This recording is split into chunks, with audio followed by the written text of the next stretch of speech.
Seth Godin once pointed out a case scenario whereby, let's say, the routes that you take home from work and so on, just like that.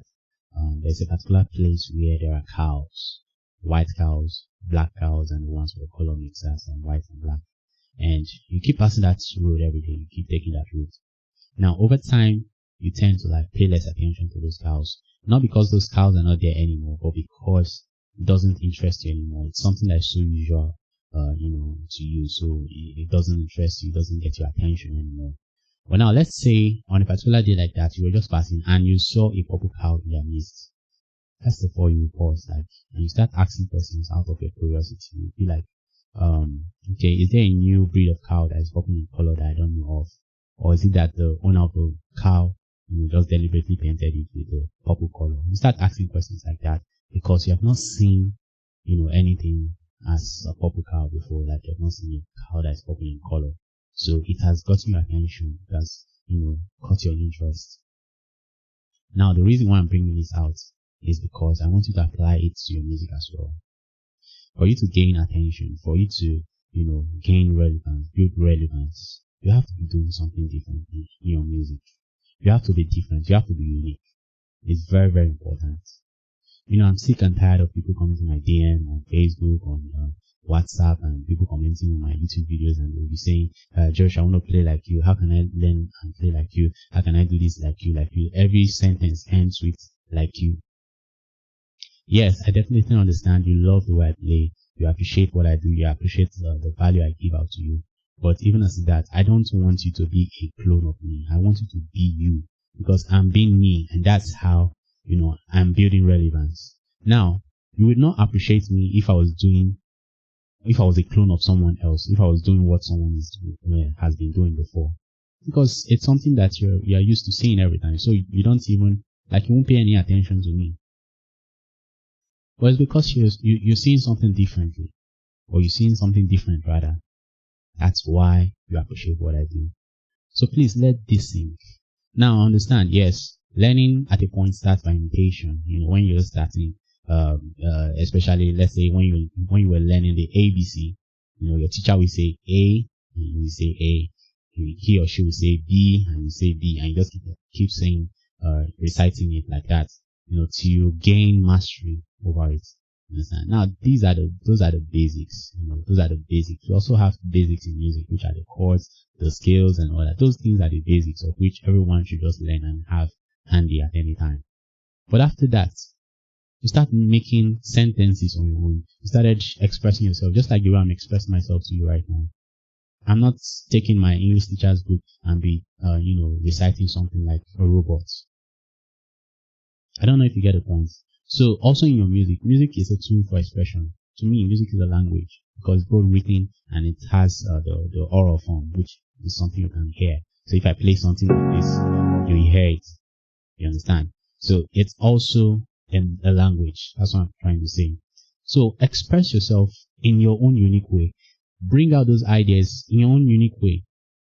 There is something that that I can never know. There's an imagination that you will have that I can never have in this music of a thing. No matter how high you see me or how high I see someone else, there's something I have that someone doesn't have. Even on this music.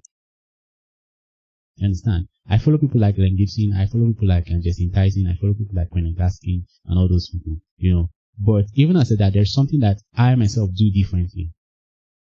I don't just come and pick their stuff. In fact, like I've said before, countless times, I don't practice anymore. I don't do my 6 to 6 practice like I used to do, when I was a teenager. I don't do that anymore. I don't have that time. I'm into coding and all that, so I can't find the balance anymore. I have to, cut a whole lot of things down. I can't be doing all those 6 to 6 rehearsals anymore. So, you understand? So I don't really sit down to score anything. All I just do, I just listen to those people. I just try to, internalize their ideas and all that. And when I come to the piano and I want to express myself, I just find those things coming out because I've already digested it. Okay.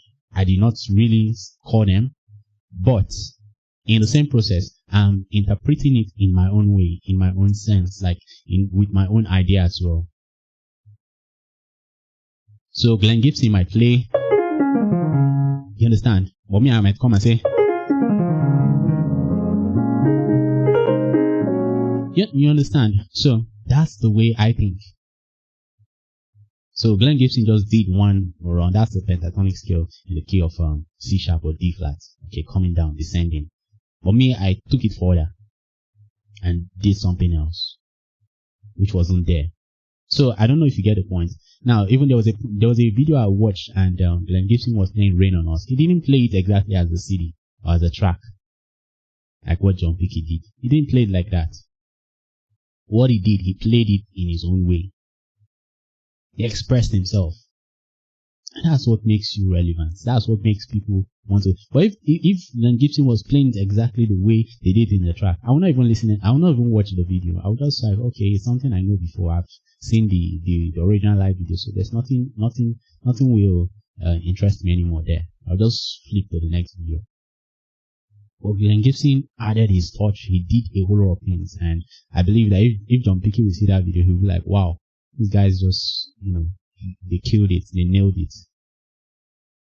So that's what gives you the attention. That's what gives you relevance. Now, you see, I don't want this video to be that long, but I just felt like I have to share this. Okay. Now, even beyond the skills, beyond the tools that you have in your music, let me say the chords, the skills and all that, those are the tools, the arpeggios and the licks, the runs and all that you have.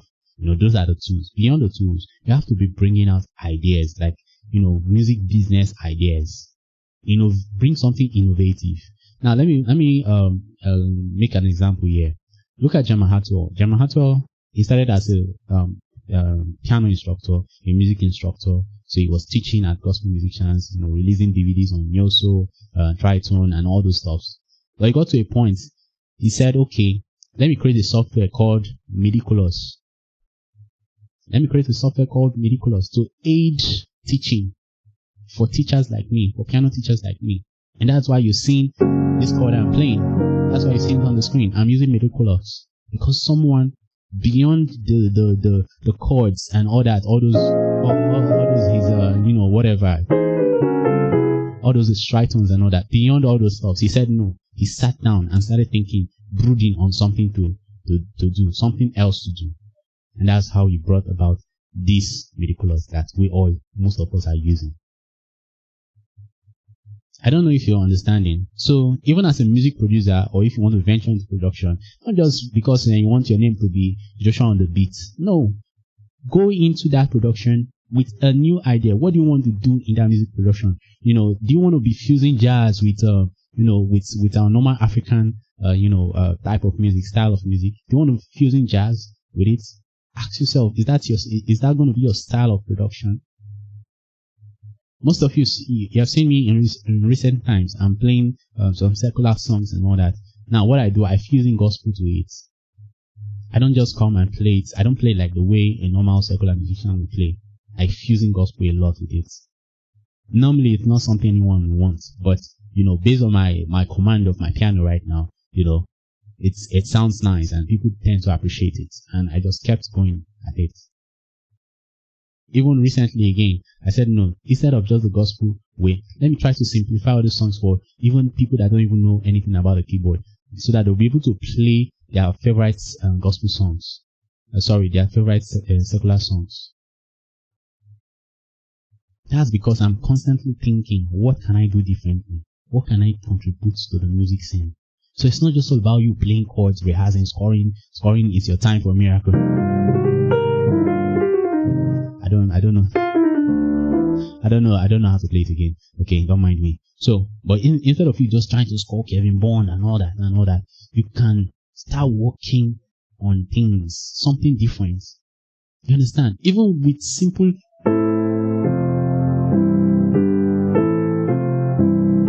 you can make money from it. Like, you need to make money from music too. Don't you know that? That's a music business. So you have to be thinking. It's not, forget about those church issues. You understand? Just forget about the church issues. If you still play in church, no problem. It's fine. You can be using it for now. But think beyond.